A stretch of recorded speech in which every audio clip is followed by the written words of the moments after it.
변박 목사의 아침 묵상 2026년 7월 16일 목요일 아침입니다. 오늘은 고린도전서 11장 17절로 34절 말씀을 통해서 성찬에 잃어버린 한 가지 이런 제목으로 말씀 묵상의 은혜를 나누겠습니다.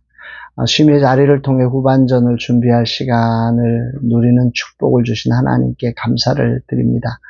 이제 어제는 하나님을 경험하는 삶을 나누며 주님이 주신 은혜가 얼마나 크고 놀라운지를 새삼 경험하는 그런 시간이 되었습니다. 날마다 나의 삶을 이끄시며 하나님의 뜻을 알 수 있도록 인도하시는 하나님의 은혜와 사랑에 진심으로 감사와 찬양을 고백하게 됩니다. 이날 주님은 어떤 말씀으로 인도하실까? 오늘 본문에서는 바울이 변질된 성찬 모임을 책망하고 있습니다. 17절 내가 명하는 이 일에 너희를 칭찬하지 아니하리니 이는 너희의 모임이 유익이 못되고 도리어 해로움이라. 도대체 무엇이 잘못되어서 유익이 되지 못하고 도리어 해로움이 되는 성찬이 되어져 버린 것일까? 그 해로움의 이유를 19절에서는 이렇게 말씀하지요. 너희 중에 파당이 있어야 너희 중에 옳다 인정함을 받은 자들이 나타나게 되리라. 18절에 나오는 이야기에 여기에 분열과 파당이 있었음을 언급하면서 이 바울은 아주 놀라운 이야기를 오늘 우리에게 전달해 주고 있지요.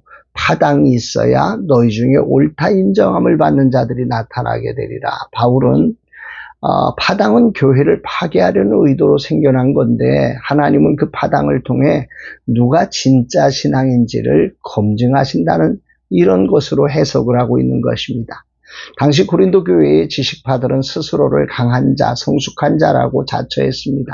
그러나 그들은 성찬에서 가난한 이들을 무시했지요. 바울은 파당이라는 시험을 통해서 입으로는 지식을 말하지만 실상은 사랑이 없는 자들의 허우성을 드러내고 정말 예수 그리스도의 복음대로 살고 있는 겸손한 자들을 하나님이 증명하실 것이다. 이렇게 말씀하는 거죠. 그렇다면 구체적으로 어떤 문제가 생겨난 걸까요? 20절, 21절 그런즉 너희가 함께 모여서 주의 만찬을 먹을 수 없으니 이는 먹을 때에 각각 자기의 만찬을 먼저 갖다 먹음으로 어떤 사람은 시장하고 어떤 사람은 취함이라. 당시 성찬은 그 사랑의 애찬이라는 이름으로 식사를 겸했습니다.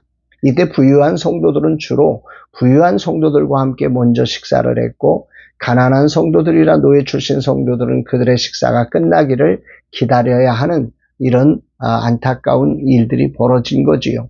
이것은 이들이 교만하여 생긴 것도 있지만 현실적인 어려움과 부족한 배려로 인해 자연스럽게 생긴 측면도 있습니다. 고린도 교회는 지금처럼 공적 건물이 아닌 가정집에서 모였지 않습니까? 공간의 여유를 가진 부유한 성도는 자신의 거실에 식탁을 마련했는데 물리적으로 모든 성도들이 다 그 거실에서 먹을 수가 없었던 거지요.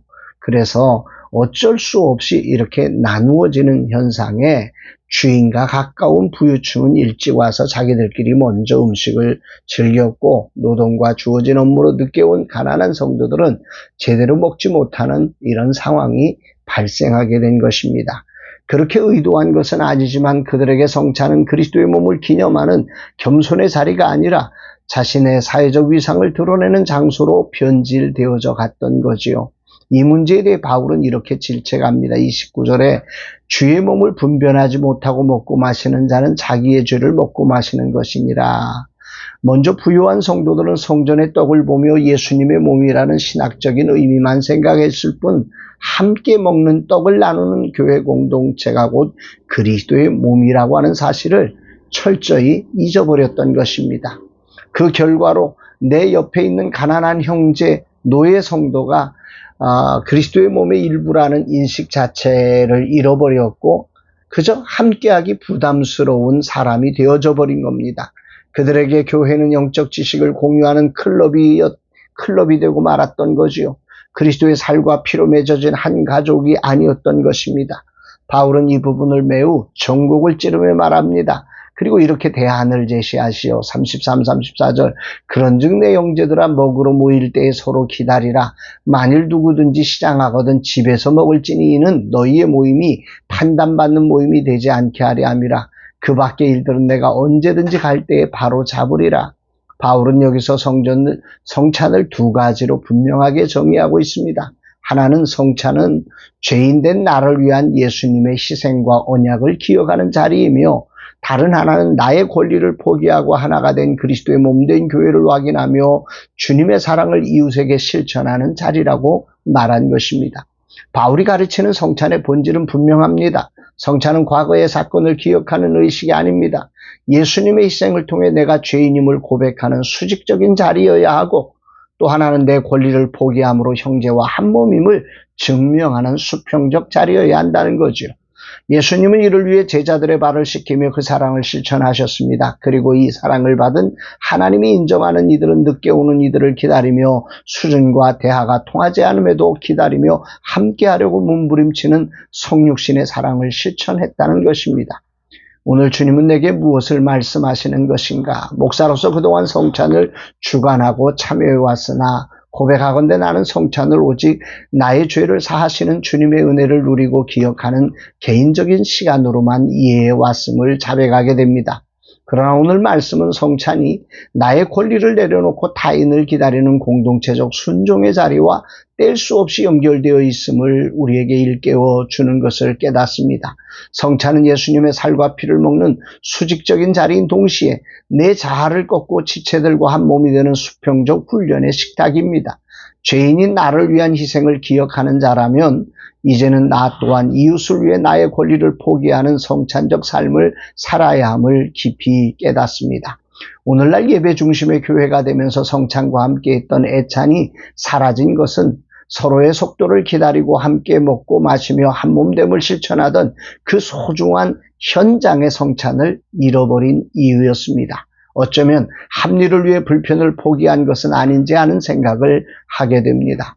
이제 나의 후반전은 성전이 가진 이 두 가지의 차원, 예수님의 희생을 기억하는 수직적 자리와 지체를 위해 권리를 포기하는 수평적 자리를 분명히 기억하고 실천하는 삶이 되기를 다짐해 봅니다. 주님, 멈춤의 시간 주님을 온전히 배우며 그 배움이 하나님을 사랑할 뿐 아니라 진정 이웃을 내 몸처럼 사랑하는 그리스도의 성품으로 세워져 가게 하옵소서 고백하게 됩니다. 사랑하는 여러분, 진정한 성찬은 그리스도의 희생을 기억하는 수직적인 고백에서 출발되어야 합니다.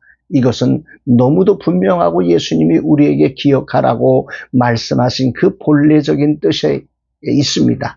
그러나 성찬은 거기서 머물면 안 됩니다.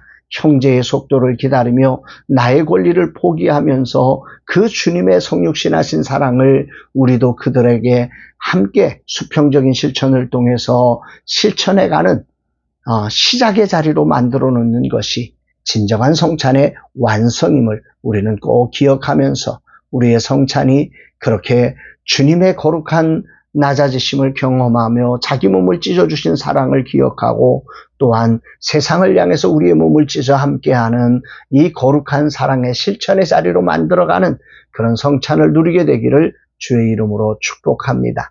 사랑합니다.